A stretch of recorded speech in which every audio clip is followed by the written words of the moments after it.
जो आतंकी हैं वो अपनी नापाक हरकत कर रहे हैं। दो तस्वीरें आपके सामने हम रखते हैं जो स्थिति बताने के लिए काफी है। जहां एक तरफ राहुल भट्ट, जिसके परिवार को आप सुन रहे थे, उनको निशाना बनाया गया, बाद में उनकी अस्पताल में मौत हो गई। कश्मीर में दहशत के दो निशाने आपको दिखा रहे हैं। राहुल भट्ट जो कि तहसील कर्मचारी थे, बड़गांव में उनकी हत्या होती है। वहीं रियाज ठोकर जो कि एसपीओ हैं, पुलवामा में वो शहीद हो जाते हैं। उन पर भी आतंकी उनके घर के बाहर हमला करते हैं।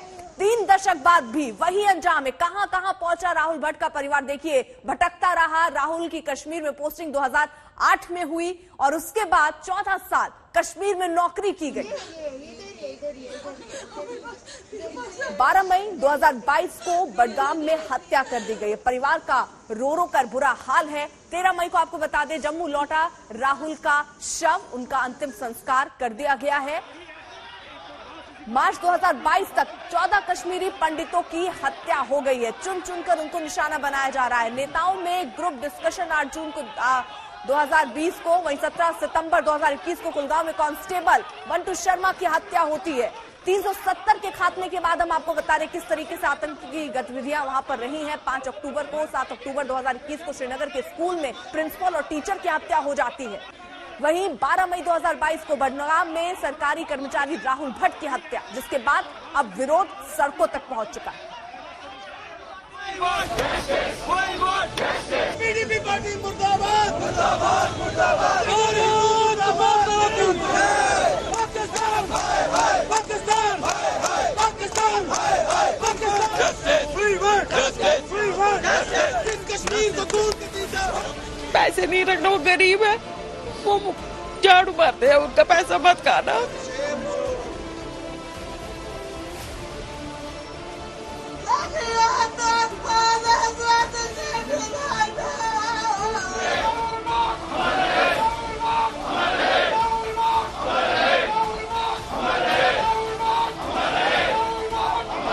बोला जल्दी आना, यहाँ इसकी बेटी का बर्थडे था, हम उधर ही थे, वो भी उसके फ्रेंड ही है। मैंने बोला आ जाना जल्दी, बोला ठीक है ठीक है ठीक है।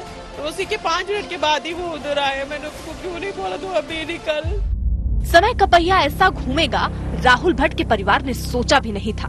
1990 में आतंकियों से बचने के लिए कश्मीर घाटी छोड़ दी थी, लेकिन जिंदगी की जद्दोजहद ने 20 साल बाद उसे कश्मीर में लाकर खड़ा कर दिया और अंजाम आखिरकार वही हुआ जिससे 3 दशक पहले ये परिवार पिंड छुड़ाकर भागा था।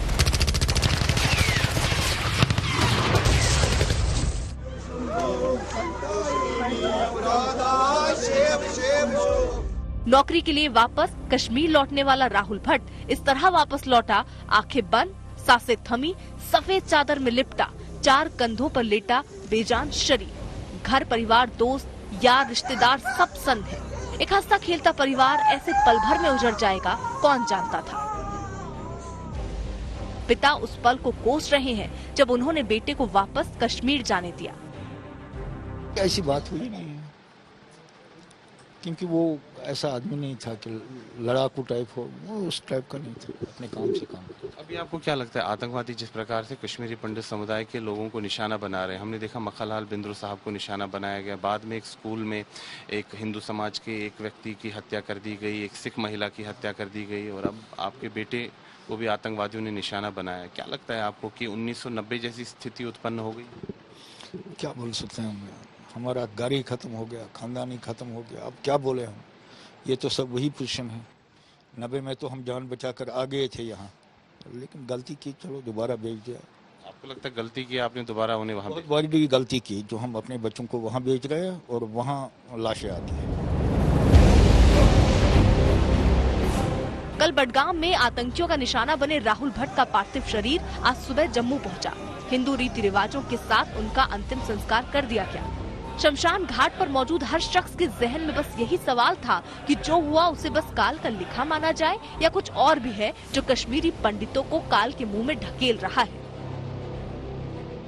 वर्ड्स ही नहीं, मैं कैसे इसको एक्सप्रेस करूं कि अपनी भाई की डेथ और उसकी आग चिता को देख रहा हूं, जो एक अपनी मातृभूमि में सर्विस कर रहा था। अगर ये अपनी नौकरी के लिए वहाँ उन्हीं के लिए जॉब कर रहा था, उसका क्या कसूर था? मैं गवर्नमेंट ऑफ इंडिया से यही बात पूछना चाहता हूँ। हम चाहते हैं कि हम वापस जाए, मगर किन हालातों में? लेकिन मैं एक चीज कहता हूँ, गवर्नमेंट को एक कर्फ्यू लगा के कम भी ऑपरेशन करना चाहिए। जो उग्रवादी है उनको वहाँ से बाहर निकालना चाहिए। ये कह देना 2 मारे 4 मारे, उससे क्या है।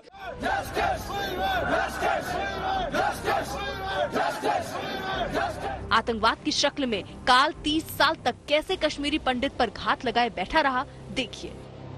राहुल भट्ट का परिवार 1990 में कश्मीर छोड़कर जम्मू में बस गया, लेकिन 2008 में राहुल को पीएम स्पेशल एम्प्लॉयमेंट पैकेज के तहत नौकरी मिल गई। इसी साल राहुल कश्मीर आ गया और तब से कश्मीर में अलग अलग पोस्टिंग पर रहा। लेकिन कल यानी 12 मई को आतंकियों ने उसके दफ्तर में घुसकर उसे गोली मार दी। 13 मई को उसका शव कश्मीर से जम्मू लौटा।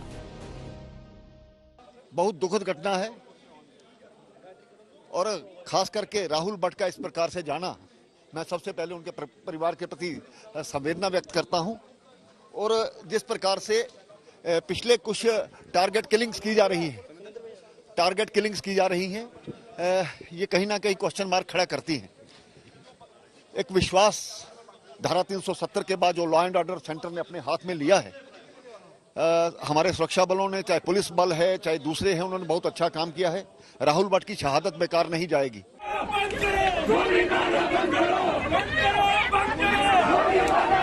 एक बार फिर आतंकियों की निंदा का दौर शुरू हो गया। एक बार फिर सुरक्षा बलों का ऑपरेशन रफ्तार पकड़ेगा। गोली चलाना। फिर से कुछ नए आतंकी ढेर होंगे, लेकिन इस सवाल का जवाब किसी के पास नहीं है कि क्या कश्मीर घाटी आतंक से मुक्त होगी या कश्मीरी पंडित कभी अपनी सरजमी पर बेखौफ जी पाएंगे। जम्मू से सुनील भट्ट के साथ आज तक ब्यूरो।